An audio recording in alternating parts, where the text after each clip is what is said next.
Well, hello and welcome again to the Skillwork Forum. My name's Tim with Skillwork. Usually, I'm joined with my partner, Brett, but as you can see today, Brett's not here. So we have upped our game quite a bit. We have, I have a special co-host, Kristen, who heads up our marketing department at Skillwork. And we have a special guest, Tessa Porter with Sprinkk. Really excited to talk to Tessa today. So recently, Kristen and her team went to a conference. A marketing conference. A marketing conference. Tessa spoke at that, and she was just talking glowingly about your presentation and kind of some of the things you're doing. So we were very fortunate to have you join us here on the podcast today, and we'll talk a little bit about this company you founded here in Nebraska, where we call home as well, called Sprinkk. And I just have to look at this. I'm going to give you an opportunity to tell more about your company, but a confectionery scientist, which is awesome because I know confection is tied to candy, so I'm all about that. And advanced degrees in food science, and I love this, sugar crystallization. I think I have some grandkids that would be all about that as well. So I'm really excited to hear about that. And you know, this company you founded is disruptive in the best sense of the word, and we'd love to talk about that. We feel like we're a little bit of that in our industry as well. So Tessa, welcome to Skillwork Forum. Thank you. I'm super excited to be here. As are we. So Kristen, take it away. Yeah, absolutely. So Tessa, I got the privilege of hearing you give a little bit of your background and your story at the event that I was attended last month. But for people here who might not have heard, could you share a little bit with us about your background prior to coming to Sprinkk, maybe some professional highlights? And then how did Sprinkk come about? What was the genesis for that? So my background is rooted in food science. Started my career as a food scientist. But if I back up even before that, I got into food science as originally exploring culinary. I thought I wanted to be a chef. And then I went and explored culinary schools. And I was at the University of Nebraska. And I was touring their culinary department. Thought that's what I was going to do. Here's where I'm going to go. And when I was looking at the curriculum, I asked if I could take chemistry and physics as electives. And they looked at me and said, I think you're in the wrong spot. I think you should go over to the food science building. And I had no idea that food science was a thing. And so they sent me over to the food science building, which was on East Campus at the time. And that the image of when, you know, in movies where like, there's a glow and the angels sing and everything like that. Like an epiphany. I felt that walking into the food science building, like just the building of the pictures on the walls. We walked in and the pilot plant was off to the left. I vividly remember being like, this is my job. This is what I'm going to do. So I studied food science, and then I got into candy specifically by pure happenstance of I needed to pay for college, and I was looking for scholarships. And so I was sitting in my dorm room, and I Googled, what do I like? I really like candy. I think I know science, and I need a scholarship. So I Googled candy science scholarship. And that led me to the American Association of Candy Technologists, which is a real thing. I thought it was made up at the time. Candy technologists, you don't usually have those two things side by side. It's a whole organization of candy scientists. And that opened up this whole opportunity of you can be a candy scientist. Like every 5-year-old's dream job, you can be a candy scientist. So that scholarship led me into the industry. And then I'll say things just kind of like fell into place. I've been very lucky with my career. But it led me to the University of Wisconsin, where I studied sugar crystallization. And then from there, that led me to a career at Ferrara Candy, where at the time, Ferrara Candy was not the Ferrara Candy it is today. So it was a smaller family-owned company of Boston baked beans, lemon heads, fireballs. Okay, so that was candy. Yeah. The iconic. The old school, for sure. They did a lot of contract manufacturing for other companies, and it was just a really cool company in like some growing stages. Well, those growing stages turned out to be really large. If we look at what Ferrara is now, and I left there in the end of 2019 as the head of innovation and technology. They've gone through mergers and acquisitions, and now they are the third largest candy company in the country, owned by Ferrero out of Italy. So they now own all of the products from like the Wonka brands and like Laffy Taffy Nerds. Nerds Gummy Clusters was a big innovation when I was still there. And as well as their other brands of like Black Forest gummies and Trolley and just like all of the non-chocolate candy that we love. they have a really good portion of them. It's non-chocolate. Yeah. So it's interesting. We were talking a little earlier before we got going that we think of candy about, just we don't normally align that with my manufacturing, because here we talk a lot about manufacturing, but in fact, I mean, those facilities that produce those are a food manufacturing facility, right? Heavy. Yeah. I won't say heavy manufacturing in regards to I know there's a lot of heavy manufacturing out there, but manufacturing drives the companies. Yeah, for sure. Entirely. And you talked about you got a passion for that. So that led you from there to, how did you get from there to Sprinkk? So when I was at Ferrara, it's based in Chicago, the main driver was I wanted to move back to Nebraska and I wanted to move closer to my family. And so always thinking of ways of how that might work out. I really loved what I was doing, and unfortunately, they just weren't based in Nebraska. Mm-hmm. And so I was paying attention to problems that we would have, and from an early point of Ferrara growing and witnessing it with other companies as well in the industry, that doing innovation was sometimes a struggle. That you can do innovation in a lab, but implementing that into manufacturing, you come across a lot of resistance. It's a long process. It's a long process. And manufacturing is running to be as efficient as possible, as quick as possible, getting as many pounds of product through that machinery as possible. Mm-hmm. We don't like to stop and start the line and experiment with things. So when R&D comes in and says, hey, I really want to try something new. Right. And I want to change a pump or a mixer, or I want to swap out a cooker. No, it's going to take too much time, too much money. It's not only the time and money of the day of doing that, but the lost production costs of what could have been running there. Yep. So it was always do innovation, but do innovation in this tight little box.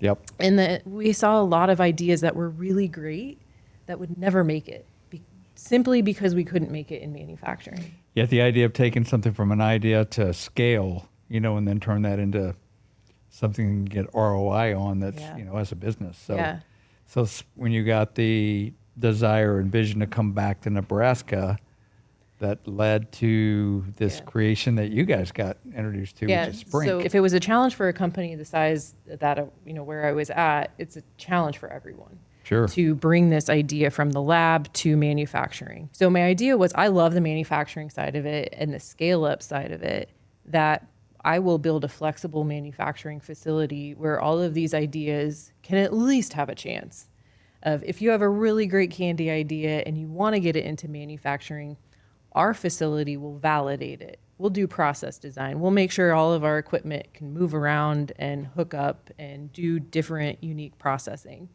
That way we can prove it, which then further justifies it going into a larger scale facility. So it's like an R&D, like an incubator for ideas in the candy world, where you can actually see it come to fruition. It's essentially a pilot plant that produces. So I'm curious, one thing came to mind, then we'll get into kind of the disruption, because I think what you've done here is something is maybe a little bit disruptive to the old school. And we like to talk about that as well. But when you're talking about food science, I just had this flash of, sometimes I look in the back of my refrigerator and I think we're doing science experimentation there as well. Also the office refrigerator. Yeah. A lot of science. Yeah, going on exactly. There. So, but this is a little different. So this idea you've got, is that, is that something that other people have done, this incubator for ideas, this flexible manufacturing? Talk about how that's disrupting your business. So I talked a lot with other people in the industry when I was thinking this up.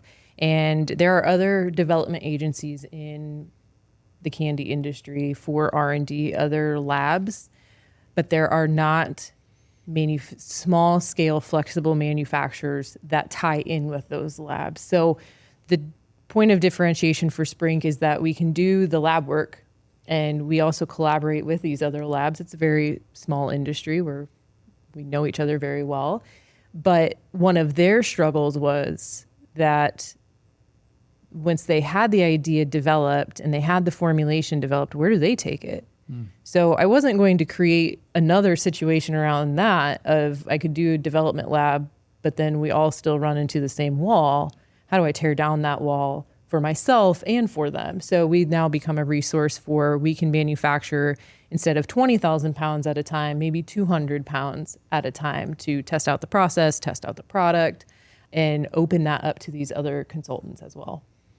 It's really interesting. Yeah. So Tessa, did you have a lot of knowledge about manufacturing before you opened your flexible manufacturing space? It sounds like you've spent a lot of your career in the design and R&D part of the business, but was there a steep learning curve? And just, I don't know, I'm thinking of things like sourcing equipment and buying all the things that go inside of on a manufacturing floor. Yeah, so I had the opportunity when I was, in my corporate career to be hands-on with a lot of manufacturing, of designing a lot of processes on the equipment that we had, exploring new equipment for ideas down the road. But I was always working with the engineering team. The pressure of that was not on me alone. So I think the steepest learning curve for me is probably around the equipment, of taking what little I know, like enough to just know that I don't know a lot, and trying to figure out how to solve electrical needs and like which stainless steel do we need to be using? How much piping do we need? Do we have the right force to move it from one place to the other? And that's probably been the steepest learning curve of just, I don't have my engineering counterparts. They're still a phone call away, but I don't have them here in the facility, as I used to have every time, where I had a good engineering friend at my last job where we always joked around, if it's stainless steel, it's his. If it's in the stainless steel, it's mine. And we just always partnered up on a lot of projects. So taking that stainless steel on has been interesting. Because you're, especially as a startup, and we started Skillwork 6 years ago, and, you have to be a jack of all trades. You have to be the one that does everything from marketing to process to hiring, and there's a lot that goes into running a business and starting it up and being an entrepreneur. And I'm wondering, in our world, and we look at food manufacturing is kind of our sweet spot, for lack of a better word, no pun intended, but it is. And we have had some candy companies, but the idea of transitioning what you had there into this world, how much technology have you had to embrace in your transition? Like a lot of new technology in this space.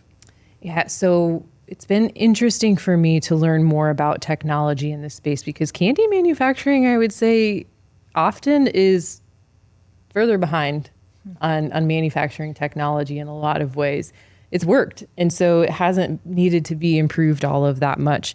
And so part of it is piecing together in our facility old with the new, of how can we be state of art, but also budget conscious, because we don't just have endless capital to be buying all of the nicest, fanciest equipment, and piecing that together of, I've bought a lot of equipment on auction, and then tying that together with how do we modernize it?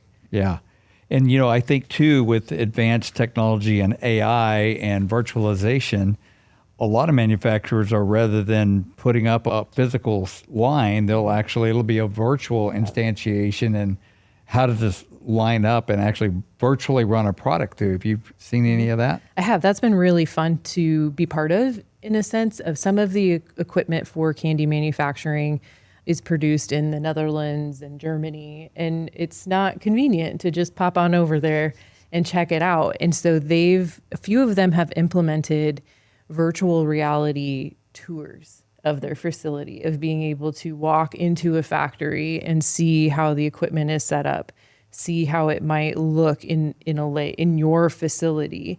And that's been really cool to see. Particularly, I have a very small facility. So how can we fit as many capabilities into a small footprint? Just where is it going to fit? Exactly. Moving it around. So the technology and AI around that is very beneficial. Yeah, I could see that for sure. I've got a friend who's got a big, large-scale commercial printing company, and he had to buy this advanced technology from overseas, and he waited months and months and months to get it. He didn't take that step and got this thing here. It's like, all the manuals are in German. Yep. Nobody knows how to install it, and it doesn't quite fit in our space. I mean, it was like a year-long process. Sure. So it's I kind think of that's common. Yeah, I think you're right. So, yeah. Is the skilled labor shortage hurting your company's bottom line? Skillwork is the premier staffing agency focusing exclusively on skilled labor. Our team of highly skilled workers augments your existing teams for elevated impact and decreased downtime.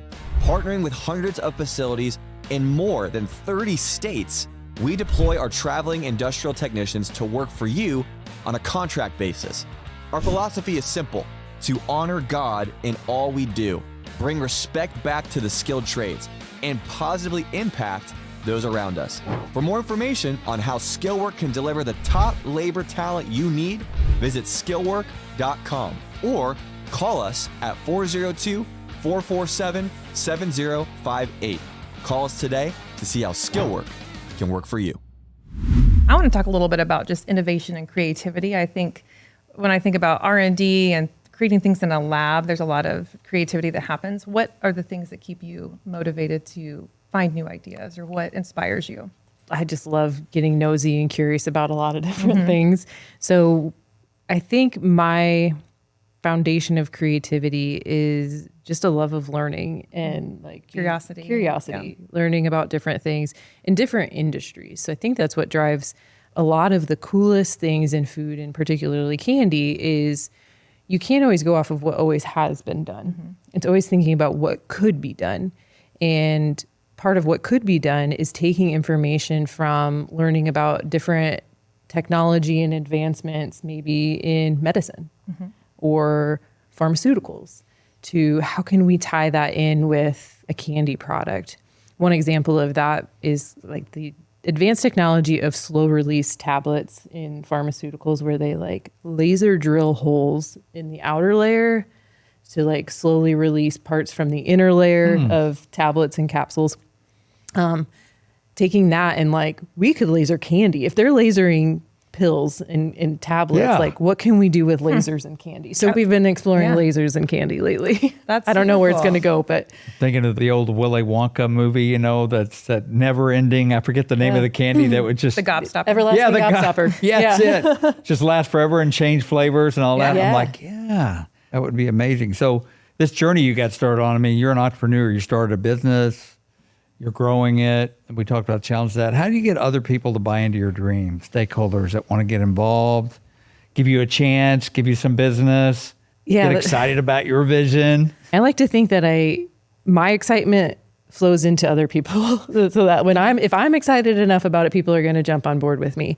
I have been very lucky in the sense of the circle that I have, of the industry network that I have in my family. Of that, I didn't do this on my own. I think that story of, you know, this entrepreneur came from nothing to everything isn't necessarily me. I took the long game of like, I studied this really deeply in college, and then I did my career in the corporate world for a decade and learned as much as I could, and like just got in as much as I could.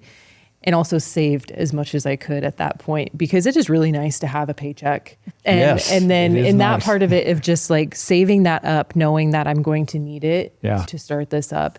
And then my family, I think they either know me well enough to know that I'm not going to let it fail, or they were going to let me fail. I don't know. But either way, they were on board. They were on board. They supported you. She's going to figure something out. Surely she'll figure something out. I think a lot of people that start companies, you know, they have that great idea and the passion, but there's a reality that you're the one doing everything from sweeping the floor to hiring and firing, and your paycheck is like the last thing on the priority as you get the company going. So, I mean, it takes a lot of guts and courage to start a business, especially something innovative. So where do you get your inspiration from personally? Of being gutsy? Yeah, just is that something you're wired with, or is it your family? I think I'm a risk taker, and like just naturally a risk taker. And part of this goes back to when I left my job in Chicago. I remember I gave them a 6 months notice because I wanted to like make sure our department was in the right place before I left, and that takes time and planning. So I was sitting in my boss's office at the time, and I told her I'm leaving. And I was in tears saying this. I loved my job there. If my family was in Chicago, I would still be there. But I also would always regret not trying this, and that fear of what if. And she mentioned to me, she said, what is the worst case scenario here? And I said, I go broke And I end up living in my parents' basement, working construction. My dad had a construction company, and being a yoga teacher, like supplemental income on the side. And as those words came out of my mouth, I was like, actually, that's not that bad of a deal. Like, my parents are great. Yeah.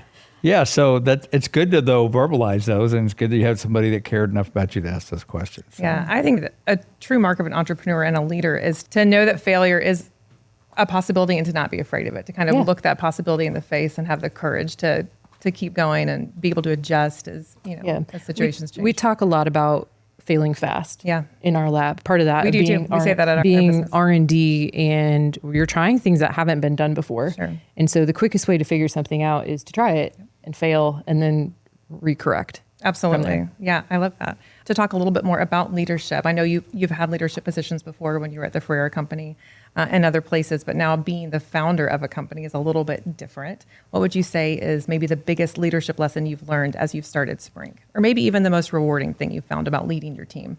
I think the most rewarding thing now is building the team. Like, I get to build the team around the culture that I want it to be. I'm not trying to fit a team into an existing culture, not trying to support an existing culture. It really is the creation of the culture that I would most want to work at, and that we're hiring people that fit that as well and are always curious and advancing, and not just, I don't want anyone on our team to feel like this is just a job. Right. We want them to be excited to come to work and be inspired and bring their ideas and bring their failures and their messes so that we can create, like our tagline is create new things, like create new things. Maybe that's create a new career for someone. Mm-hmm. Yeah, I love that. I feel like that's so similar to when we talk about our culture at Skillwork. It is very much that. And, I think you have to have passion. You have to have a desire. You have to have guts, courage, some of the things you've talked about. You have to have a, mission, purpose, vision, culture, all those things people talk about, but it's clear that you live it out. So one piece of advice that you give somebody out there listening to this, maybe they're thinking, I've always wanted to try this. You have one piece of advice to somebody who wants to be an entrepreneur or start something new? Oh, I love this question. Because this is my whole presentation was on at the conference, was really take the first step forward. Yeah. And sometimes that first step is just, telling someone. What we often hold our ideas really tightly for fear that someone will not understand them or think it's a bad idea, which is totally fine. It's not their idea, it's yours. So telling them your idea and then taking a small step forward, not saying like quit your job and start something new, like take a small step forward to explore what that would be. And it may lead you in a different direction. I will say Sprinkk does not look like what I had envisioned when I first started, but just being willing to take a step and then follow that path. And that step might turn you a little bit, but start by just telling someone. That's great. Yeah. Sometimes the vision, I've talked to like my grandkids about taking chances. The idea of walking down a forest path at night with a flashlight, you don't have to see the whole path. You have to see the next mile. All you need to see is just enough to take the next few steps. So it's kind of taking a step of faith is really what you're talking about. So I love that. It's great. Yeah, I love that too. Just in thinking anything that is looming ahead of you that seems bigger than yourself, that's overwhelming. It could just be a project you have in your daily career. I try to tell myself, just do the next right thing, whatever you feel is the next right step, being led by your intuition or your faith, do that one thing. And it's interesting how the next step, materializes in front of you. So that's great. I wanted to ask you a little bit about being a female entrepreneur and a business owner and a scientist in areas that have probably been heavily male influenced, right? And that's not a bad thing. It's just the way that it's been. How can we start to encourage women who are coming up through high school and through post high school education to pursue a career in something that's STEM related or that's manufacturing and trades related? Do you have any thoughts about that? I think it's just seeing more women in those roles.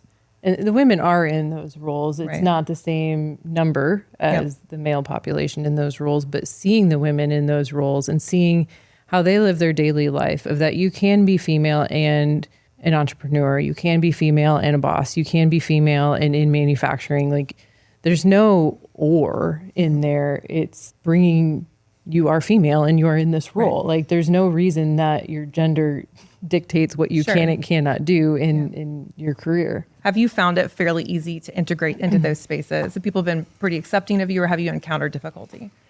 I think this is always an interesting conversation for me because I grew up in a very male-dominated world of working concrete construction. Yeah. And I wasn't mindful of it as a kid necessarily. And I started working with my dad when I was in 7th grade and through high school. Like, that's the last job on earth that any teenage girl wants. But I think it taught me of just like, I didn't see the difference so much. And I think my dad also did a really good job of shielding my sister and I from comments or things that maybe did happen. Maybe they didn't, but I didn't hear them. And so I never learned that I shouldn't be there. Yeah. And I'm very grateful for that because then I think in my professional career, then I showed up without that hesitation. Right. And it wasn't until I was in multiple boardrooms over the years as the only female or multiple meetings about manufacturing and maybe setting up a new line. Or I remember going to visit a manufacturer in Germany for some equipment, and I was the only female from our side on the trip. And then when we got there, the only other female was the one that was serving us tea. And then it started to really kind of hit me of like, I maybe do stand out. Yeah. I love that. Shout out to your dad, and I raised daughters too. And the idea that while we can celebrate our differences, God created us with these unique things that make us special and good and goodness there. But there's nothing you can't do that if you set your mind to and you got a passion to do it. So I love that. And we are seeing more and more women enter into manufacturing, and we're big champions of that and embracing that. And it's really, we believe very strongly in meritocracy, people that work hard. And I guess I'll finish on that, the idea of, I had this quote that came to mind that Thomas Edison, when asked about genius, he said, genius is 1% inspiration, 99% perspiration, and it's hard work. Yeah. At the end of the day, you can have the vision and all that, but it's about, you have to go do it. And I think you've demonstrated that with Sprinkk. So thank you for that. I appreciate that very much and wish you nothing but great success. Thank you.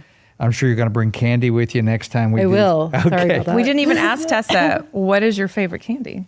My favorite candy is it's the really big Tootsie Rolls. Oh, Really? Yeah. No kidding. Surprises everyone.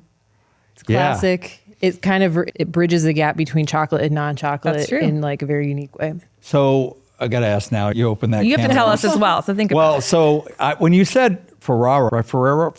So it's probably not even related, but the Ferrero Rocher. Yeah, what- it's a Ferrero out of Italy. do they make those? The little They're like in a chocolate- gold foil. Yeah. Gold foil. You see them around Christmas time. Yeah. Yeah. Thank God I only see them around Christmas time because those things are, Oh, they're always around. they're Yeah. awesome. So I'm a chocolate guy. So Okay. Those are good. yeah, I love hot tamales. I don't know. Ooh. Always. hot tamale. Yeah, I can see It's that. like my about you. movie theater candy of choice. Always buy them at the theater though. Never sneak them in. Oh, I'm I would sure. never do that. Never I do would that. never No. do that. Yeah. So anyway, thank you so much, Tessa. We appreciate you being on board. For those who listen in, hey, we really appreciate you taking the time. We hope that this inspired you. Maybe somebody out there listening got inspired to go start something new from scratch. It's not easy, but it's an amazing journey, and we just wish nothing but great success for Tessa. We appreciate you joining us here on the Skillwork Forum. As a reminder, if we can help you and your manufacturing journey, especially if you need help, seeing those visions and dreams come to fruition, reach out to us at Skillwork. We'd love to see if we can help you do that. And go to those places where you get this podcast, whether it be Spotify or YouTube or wherever. Like us, subscribe, or give us ideas on topics we can bring to the podcast next time. So we just wish you guys nothing but the best. God bless, and thanks again, Tessa. Thank you. This is Brett Elliott, CEO and co-founder at Skillwork. Prior to starting Skillwork, I spent over 30 years in the food manufacturing space. From literally starting out cleaning the restrooms to becoming the maintenance manager, then the plant manager, to eventually becoming the president and owner, I've seen the manufacturing world from many perspectives. And like many of you, I've seen firsthand the growing need for higher skilled workers, while at the same time experiencing the shortage of this skilled talent. I started Skillwork to address that need. I knew the headhunter and the local temp agency models were not the solution. If you're experiencing the same shortage of talent at your facility, we would love to connect you with our team. Give us a call at 402-447-7058 or visit us online at skillwork.com.